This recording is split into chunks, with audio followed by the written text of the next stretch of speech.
Well, good morning, everyone at Spring Lake Village. I hope you're all doing well. It's been a couple of weeks since we last met. And before we begin the final lecture in this June series, I just wanted again to announce the good news that I will be returning to Spring Lake Village in the month of July. So we will begin our in-house lectures not next Friday, the 2nd of July, but in fact on the 9th of July. There's some logistical issues that I reviewed with Liz a few days ago, but my first lecture will be in the auditorium on the 9th of July, and I'm very excited that I'll be with all of you again. Now, I don't yet have the lecture topic for the month of July, but you'll know soon enough. I'm, in fact, recording this final lecture on Hypatia a few days before you'll see this on Friday, let's see, the 25th of June, but I'm still working on the July topic. So our final lecture dealing with Hypatia and ancient Alexandria, the political environment of Alexandria for the first 4 centuries of the new era, and how ancient Alexandria was kind of a crucible for this concept of cancel culture, which we're living through even as we speak. So last week, or 2 weeks ago, I should say, we explored the life of Hypatia, this eminent Neoplatonist philosopher, a woman who was acknowledged as one of the great philosophers of her day, an accomplished astronomer, and mathematician as well. As we discussed last week, she studied under her father Theon, acknowledged as the last director of the Great Institute of Alexandria, now known as the Museum, and Hypatia would become the head of the Neoplatonic Academy in Alexandria. A great exponent of Platonic ideas, the mystical religion of Neoplatonism, this concept of the one from which all religions emanated.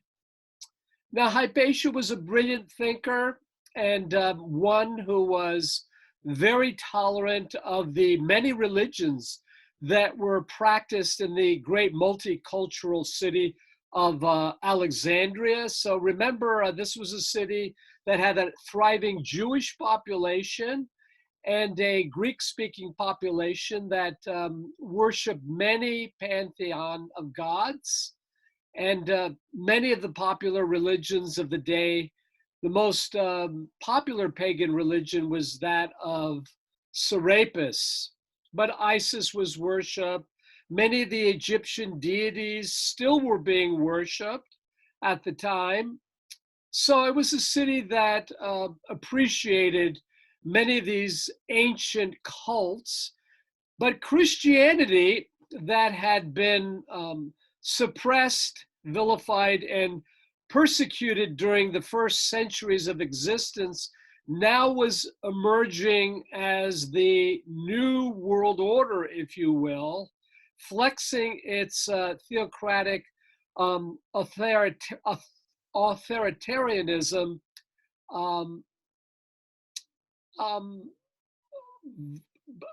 authoritarianism at the expense of the other ancient religions. So Constantine had made Christianity the official religion of the empire. He had legalized it, and by the second half of the 4th century, by the edicts of Theodosius II, Christianity now was trumping the other religion and persecuting the other pagan religions as well as Judaism. But also, as we discussed last week, Christian heretic religions were also being attacked, like Arianism and Nestorianism, etc. So this was the political climate, the religious climate in which Hypatia came of age.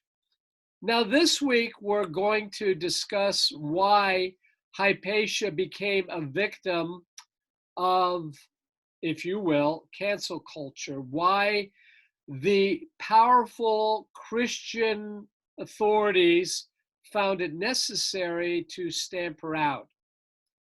And in fact, as we'll discover, is really one individual who saw her as a major threat to his authority, as the most powerful Christian authority in the land, and that was the Patriarch Cyril.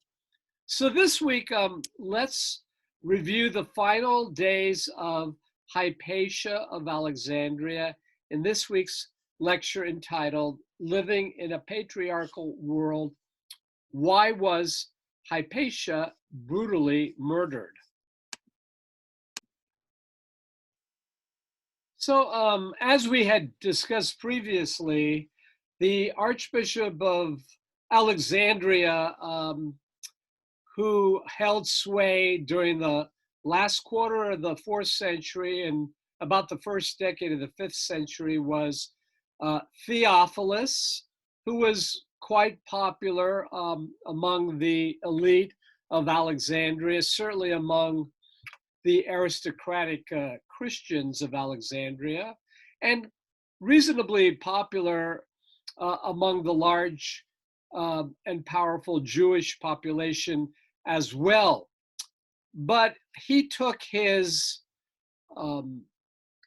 authority was in the hands of his emperor, Theodosius, who had ordered the destruction of many of the last pagan sanctuaries, shrines, and temples of the Greco-Roman world.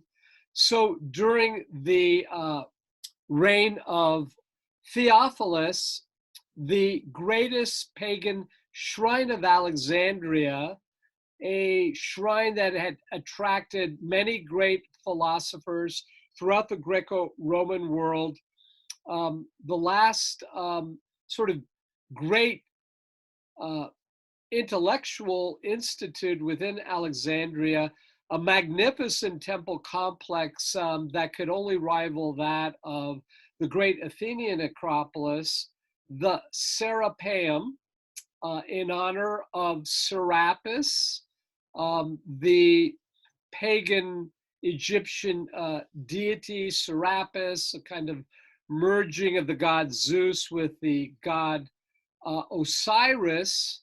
This temple complex was ordered destroyed by Theophilus in 391. Now, he would die unexpectedly in 412 AD. Theophilus was quite reasonable in his approach to the many disparate religions of Alexandria. He was an intellectual thinker in his own right, very much supportive of the philosophical schools and Neoplatonism, which was very popular. And as we discussed last week, Hypatia had been given the august position of becoming the director of the famed Neoplatonist Academy, where many of the sons of the nobility came and were educated under her. She was a brilliant mind, a very charismatic professor at this academy. And it was not simply the Hellenistic or pagan elite, but also Christian students. In fact, many scholars believed at the time that she was the head of that academy, perhaps the majority of her students were Christian, like Synesius, who would eventually become the bishop of Ptolemais, who had both the support of Theophilus as well as Hypatia. But there were also many young aristocrats who had come from all over the empire to attend the famed academy, and in particular to become students of Hypatia. So many of the children then of the Roman elite, of the Greek elite, would send their sons to learn and become students of Hypatia. So Theophilus, the patriarch or archbishop of Alexandria, had been training his nephew Cyril to succeed him. But as I mentioned, he died rather unexpectedly in 412, and he had not yet officially made Cyril his successor. So his unexpected death led to a rival within the Christian diocese of Alexandria of who would succeed him. Would it be Cyril or his main rival, Timotheus, or Timothy, if you will? So Cyril then would emerge triumphant with the aid of a powerful group of monks who intimidated the party of Timotheus, especially the Novatians, whose churches were eventually seized. Their property was confiscated, and many of their churches would be converted into Nicene churches, which was the acceptable sect at that time. The Novatians were seen as heretics, a kind of splinter religion. Their name came from those Christians who wanted to become part of the Christian fold once again, but had renounced Christianity during times of persecution and had actually sacrificed to pagan deities. The diehard Christian adherents like Cyril would have none of it and would not readmit the Novatians. So they were being persecuted. So Cyril now becomes the new Archbishop of Alexandria, and he more or less continued in the tradition of his uncle Theophilus. However, he was not popular from the very start. He was extremely heavy-handed in his treatment of, again, of other Christian sects. And in particular, he would come on very hard with the sizable Jewish population.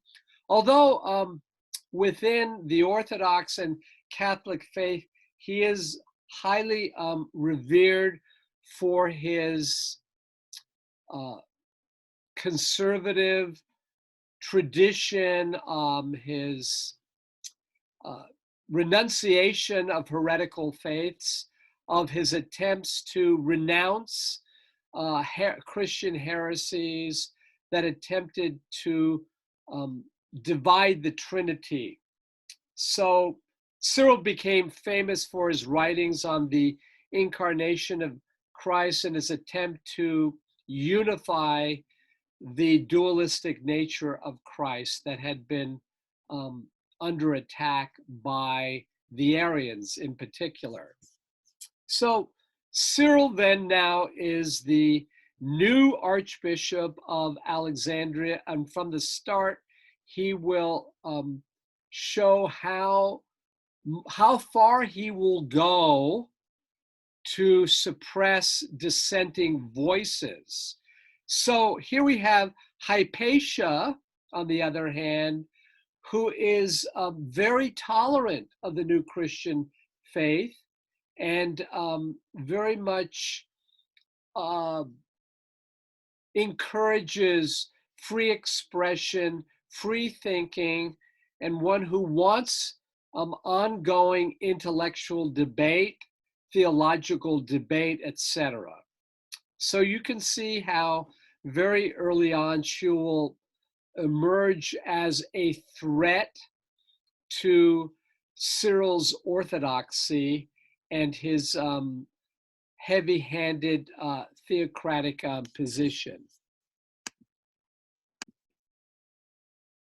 So Cyril now would show his animus toward the Jewish population, resulting in 414 in a massacre of Jews and the closure of virtually all the synagogues in Alexandria. So there are a few sources that say that all the synagogues of Alexandria were closed, but it appears that some may have been reopened. Quite a bit of the property that belonged to the Jewish merchant class was confiscated, and many of the Jews were expelled. But again, the historic, if not the archaeological record, suggests that there was still a population of Jews, probably a number of prominent Jewish families that probably did remain in the city of Alexandria. Remember, their ancestry in Alexandria could be traced back already to the 2nd century BC, and especially after the fall of Jerusalem in 70. So they had a long presence in Alexandria, so it's not altogether easy to remove their presence in Alexandria. Now, at the time of the ascendancy of Cyril as the new patriarch or archbishop, remember Alexandria was one of the early patriarchal seats of the early Christian church, alongside Antioch and Jerusalem and Constantinople as well. So it's a very important see within the Christian community. But the major secular authority of Alexandria was the prefect of Egypt, and Orestes had become the new civil authority, the official prefect of Egypt, who had recently converted to Christianity, but he was, if you will, a more moderate Christian. He wasn't a zealot like Cyril and his acolytes.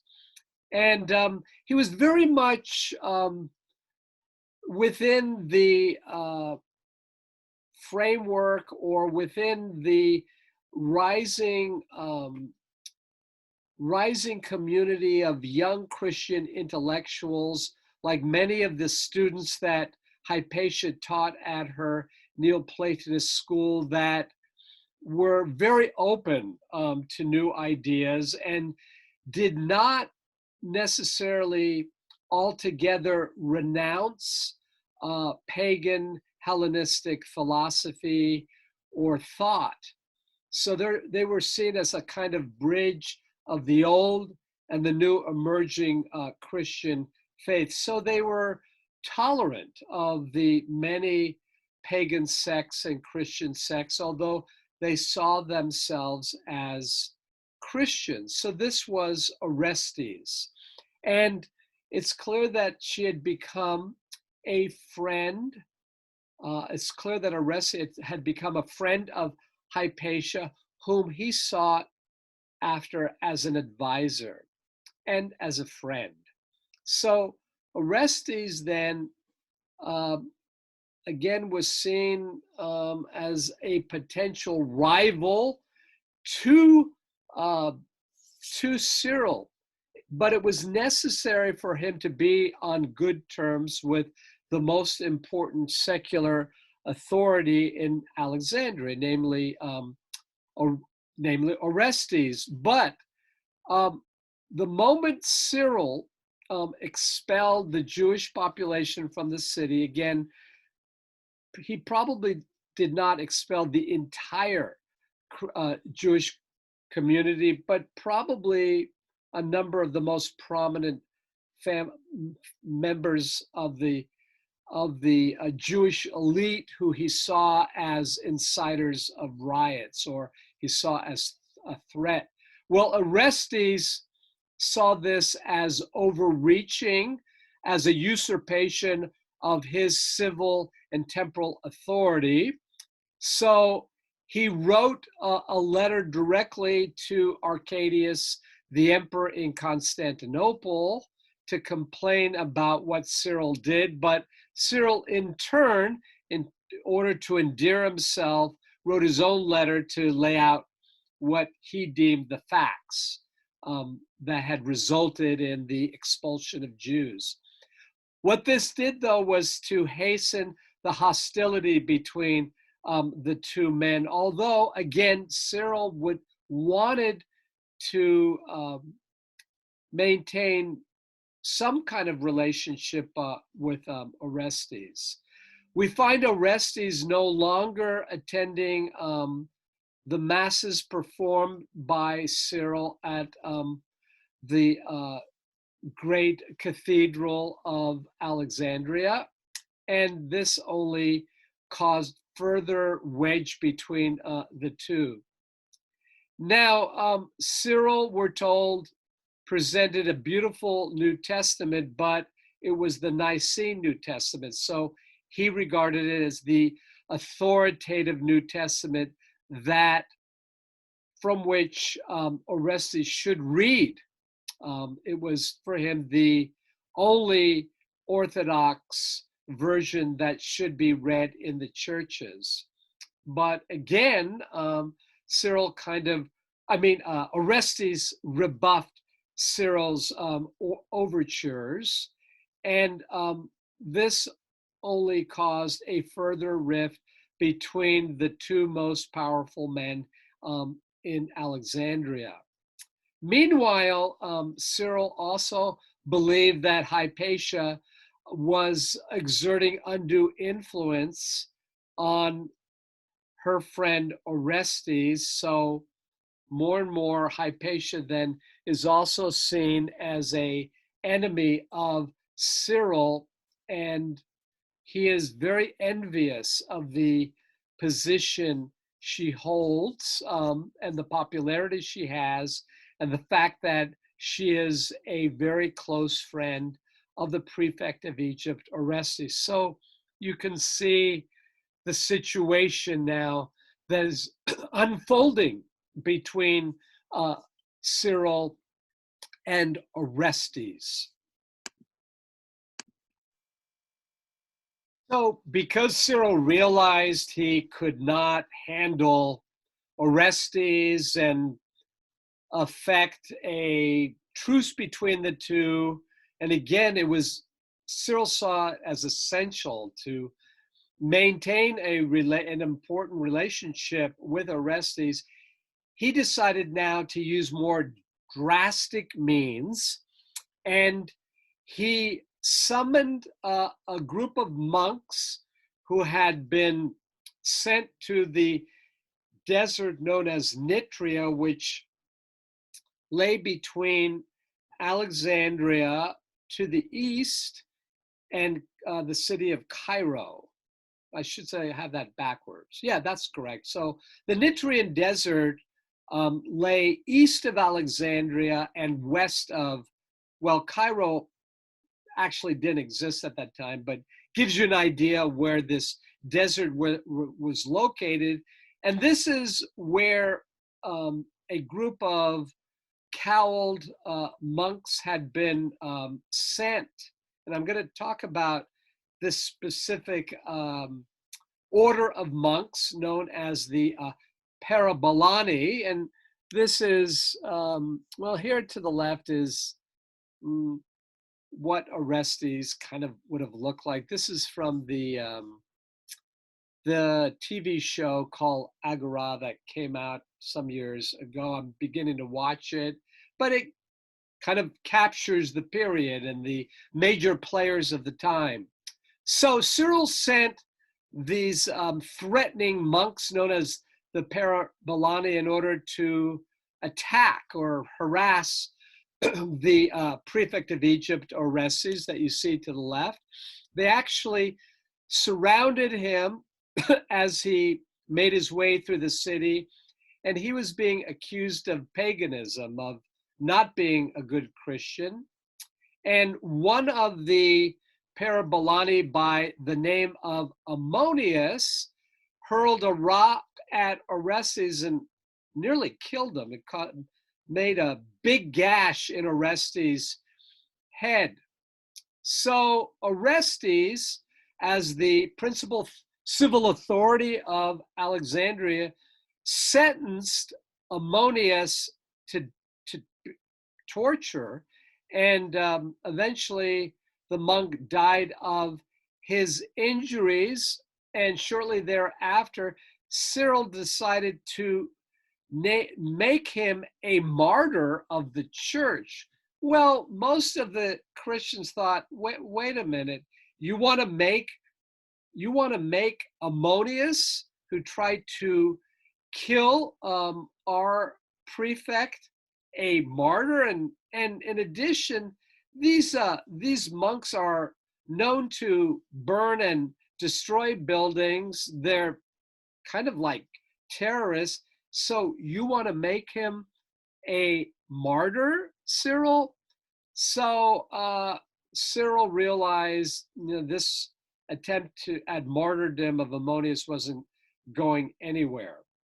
Now, this only increased the animus and the hatred between these two powerful men, and Orestes even went on to create his own powerful political party, and it was backed by some powerful Jewish leaders. So this suggests that there was still some remnant of a Jewish faction within the city of Alexandria. And it also, this political party consisted of a number of moderate Christians like Orestes himself and members of the pagan Hellenistic elite, the old guard, whose families could be traced back to the days of Alexander the Great. And Hypatia regarded herself as a member of the Alexandrian elite. She came from an upper class family, highly respected among the Greco-Roman elite of Alexandria.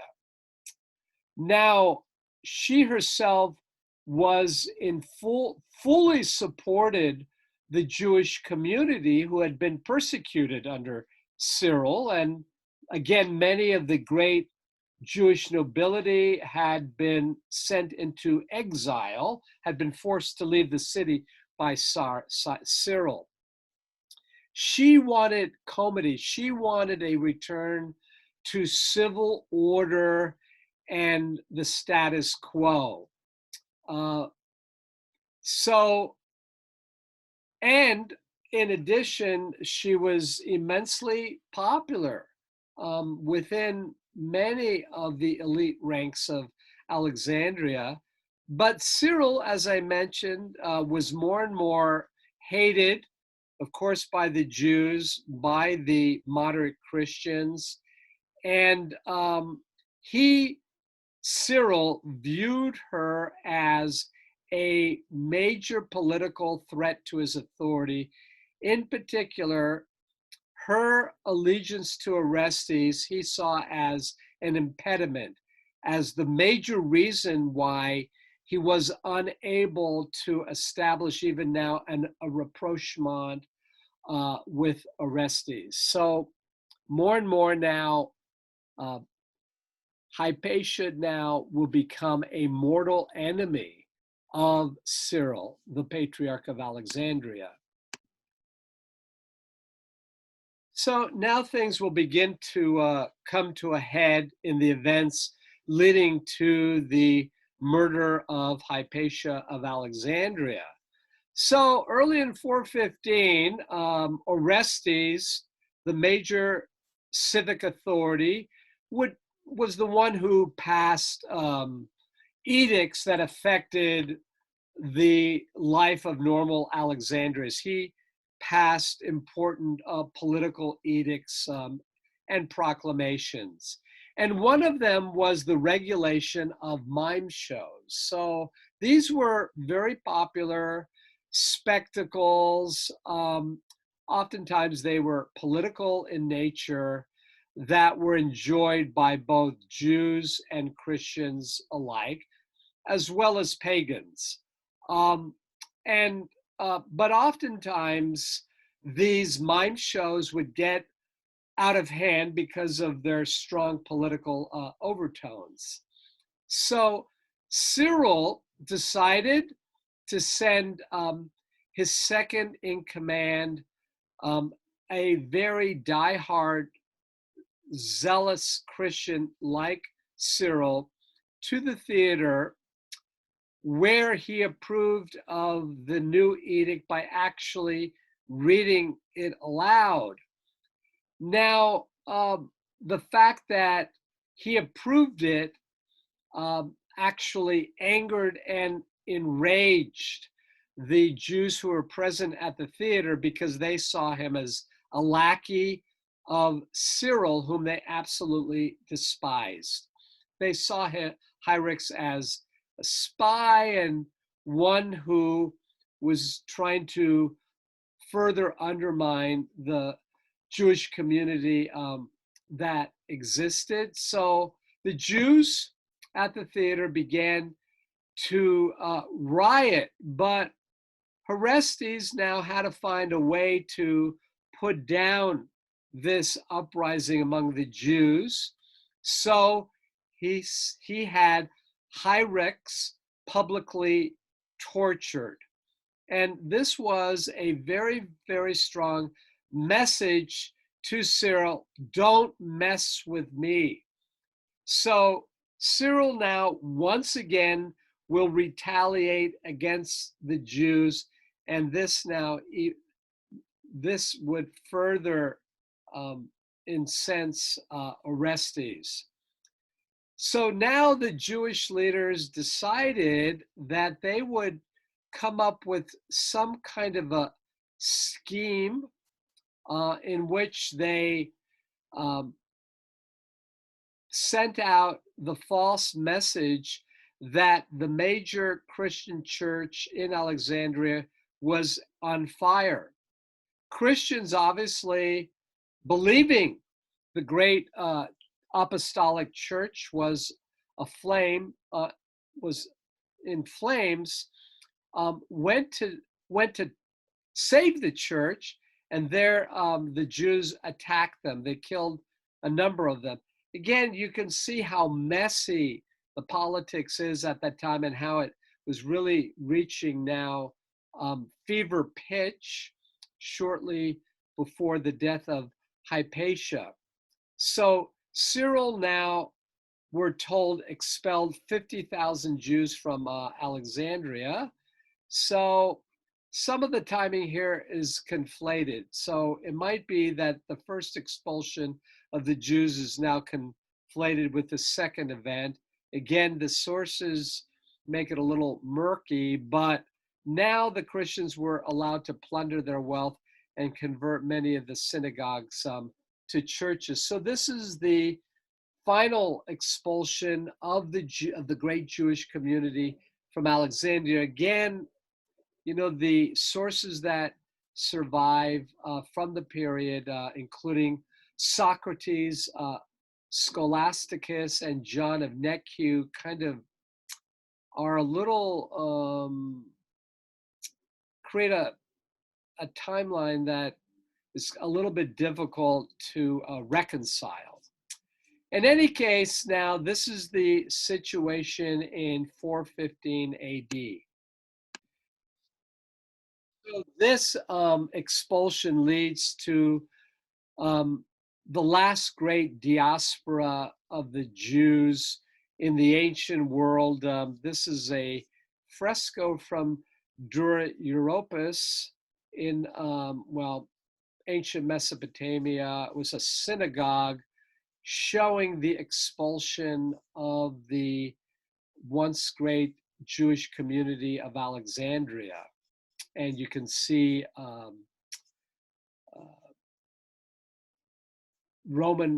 Alexandrian officials with their shields overseeing the expulsion of the Jews.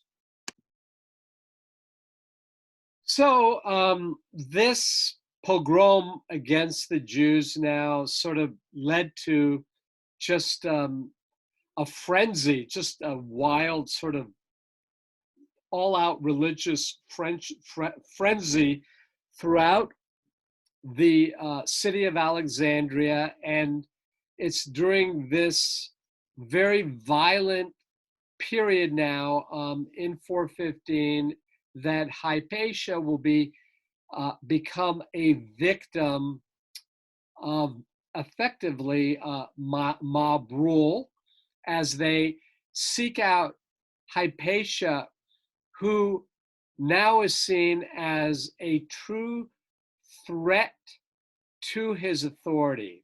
So Cyril now will begin to send out false rumors that Hypatia is effectively an enchantress that's bewitching Orestes, and he's not of sound mind now because of the undue influence that she has over him.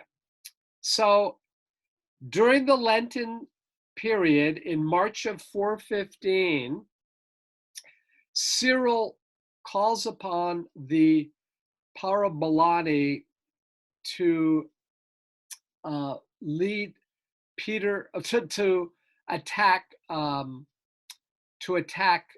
Hypatia, and they are led, these Parabolani, by the reader known as Peter the Lector. Now, I should mention that the Parabolani had been sent to the desert by Theodosius in after the destruction of the Serapeum. They were just seen as kind of terrorist thugs, if you will, as a threat that undermined the state. They were rabble rousers.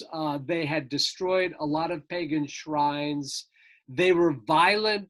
They had killed a lot of people. So this is why they had been sent basically into exile into the desert of Nitria. But Cyril calls them back in order to create even more unrest, because Cyril now sees his time is at hand to sort of purge the city of Alexandria of its last pagan vestiges, of its last Hellenistic rituals. And Hypatia is seen as the symbol of pagan Hellenism, as sort of the last symbol of pagan Hellenism. So he sends his hit squad of Parabolani to go after her, and she had just left her Neoplatonist academy. She's in her litter. Some say her chariot was probably her litter. She's hurled out of it, literally dragged by her hair out of her litter by these terrorist monks, again, 500 strong, drag her to the Caesarean, that is the temple of the official Augustan cult, and there she is stripped naked, and then she's literally slashed to death. Her skin is ripped apart by these crazed monks who use terracotta tiles called ostraca. That's the Greek word for broken tile. Some sources say oyster shells were used. In any case, it was a brutal, bloody death. Then her body is literally torn to pieces. Her eyes are ripped out of her sockets. And then her mutilated body is brought to an altar in the Cenarian, which is a crematorium outside the city of Alexandria. This is where the remains of bodies were brought to be cremated.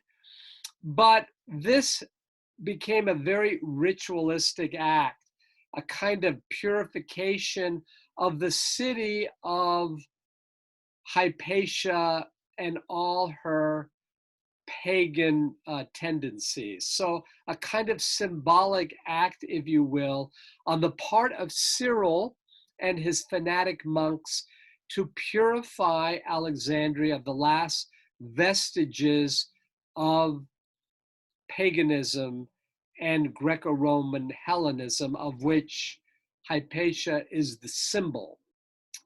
So, but the historian Socrates Scholasticus actually sees it as more of a political act.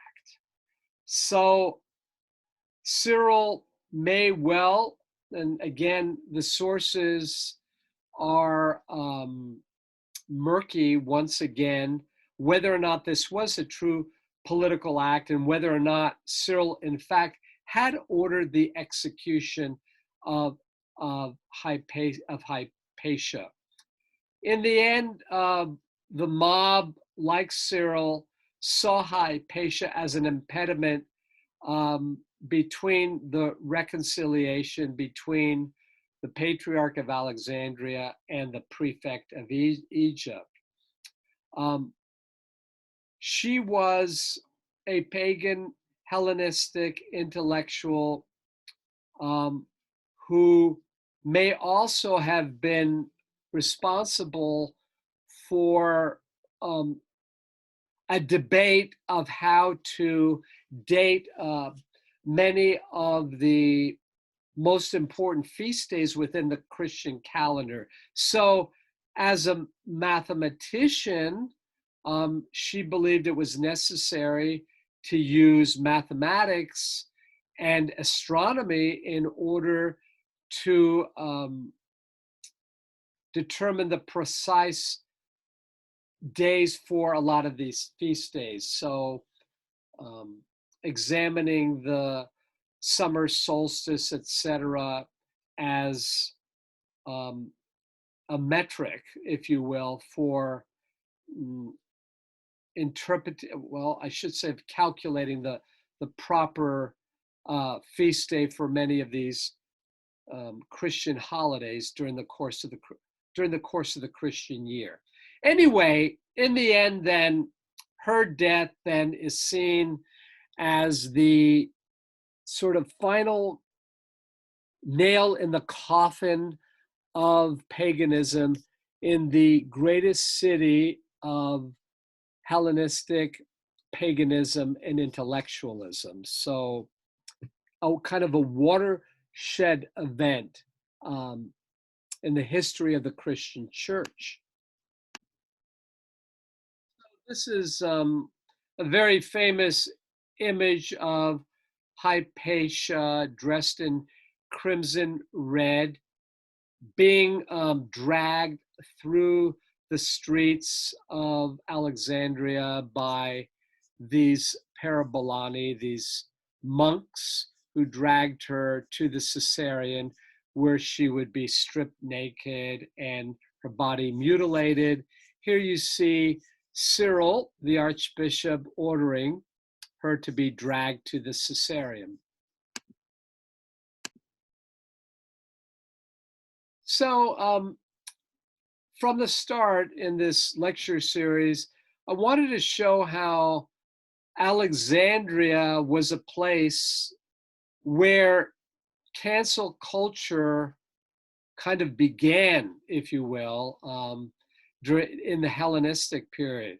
So even though it was a multicultural city, a city of diverse population in which Judaism, Christianity, and new and ancient pagan cults and rites existed side by side, with the triumph of Christianity in the late 4th century and early 5th century, Cyril saw himself as the one who would finally stamp out not only Judaism, but the last vestiges of pagan rites, whether as the ritual of Serapis or the religion of Mithraism that was a competitive religion, very popular, seen as a threat to the Christian faith, and the cult of Serapis. The death, the brutal murder of Hypatia, this highly popular, charismatic leader of the Neoplatonist religion, a friend of Orestes, this moderate Christian, popular among the Christian elite of Alexandria, especially the youth of Alexandria, who were coming of age at this time. Hypatia, in the eyes of Cyril and his band of Parabolani, saw her as a threat who had to be stamped out.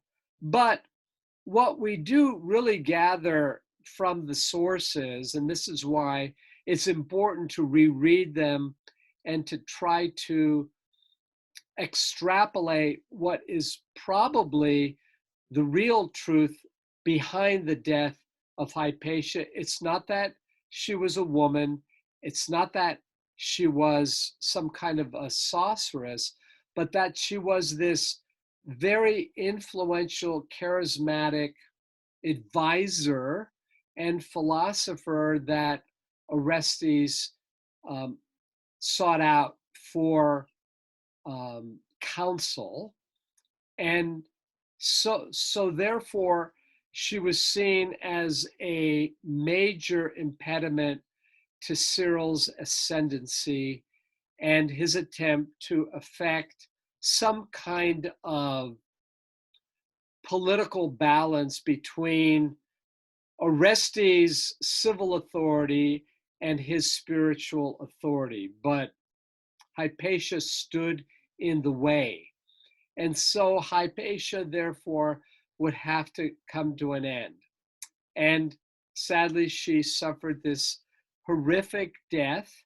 But with it, after her death, things happened very quickly that brings to an end, effectively, the 400 years, well, I should say even more than 400 years, really 700 years of Alexandria being this great epicenter of intellectual inquiry and Hellenistic ferment.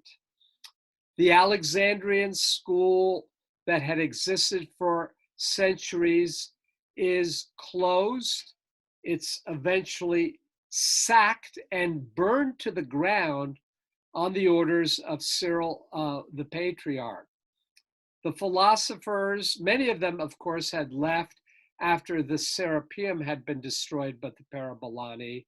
But now the philosophers are hunted down by these terrorist monks, and they too flee the city. The last of them flee.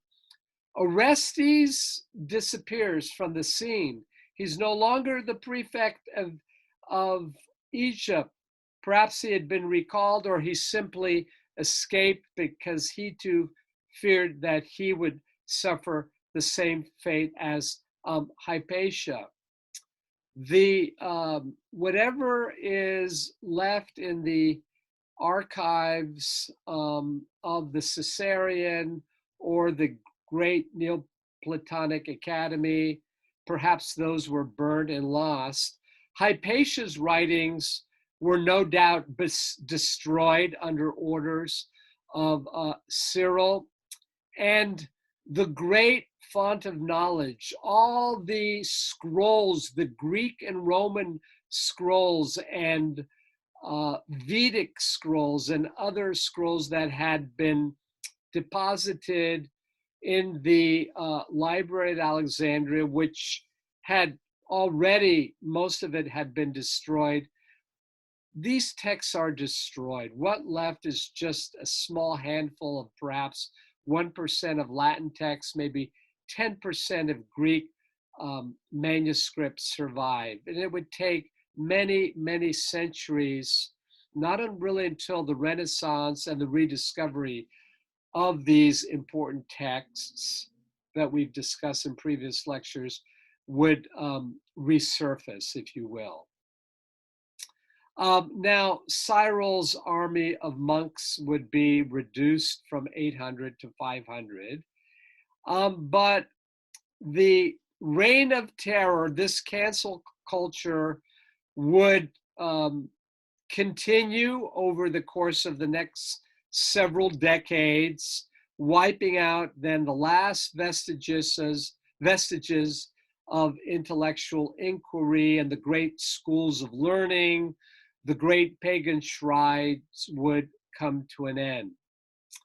So Christian historians, subsequent Christian historians, would celebrate the murder of Hypatia, the last emblem or symbol of paganism, by comparing her to the destruction of the Serapeum by Theophilus in 391. Cyril would become a saint of the church, canonized, being given the august title, a title that's rarely given to Christian prelates, Doctor of the Church. Hypatia would be forgotten. Again, a victim of cancel culture, if you will. She would not be remembered for 14 centuries. So the church would triumph. Hellenism was dead. Hypatia was dead. So theocratic authoritarianism would triumph. The idea of free exchange of ideas, of inquiry, of scientific, intellectual ideas was dead. This is what Hypatia represented, and perhaps sadly, and I hope not, I'm sure all of us hope that this climate of cancel culture will not result in the quieting, in the dispiriting, and the ending of free inquiry among the culture, at large, and in particular, one would hope it does not end in the silencing of great intellectual thinkers in our own time. So, again, I hope this series, again, my lessons from antiquity, if you will, was instructive. Again, it's always sort of difficult to try to draw direct parallels between what's going on in our own time and events that were played out centuries ago. But I think you can see how this heated political climate in which Hypatia existed, there are some sort of lessons that can be learned um, as we move forward in the 21st century. So, as I mentioned, I will be returning to Spring Lake Village, but not the first Friday in July, which is July 2nd, but the next Friday, July 9th, to finally uh, offer a new lecture series in the flesh, if you will. It'll be the first time we've seen each other, I think, in 16 months. Unbelievable. So I look forward to seeing you in person in the auditorium. Won't be the theater, from what I understand, but in your big auditorium um, at Spring Lake Village. So until then, take good care of yourselves, and I do look forward to seeing you all on the 9th of July.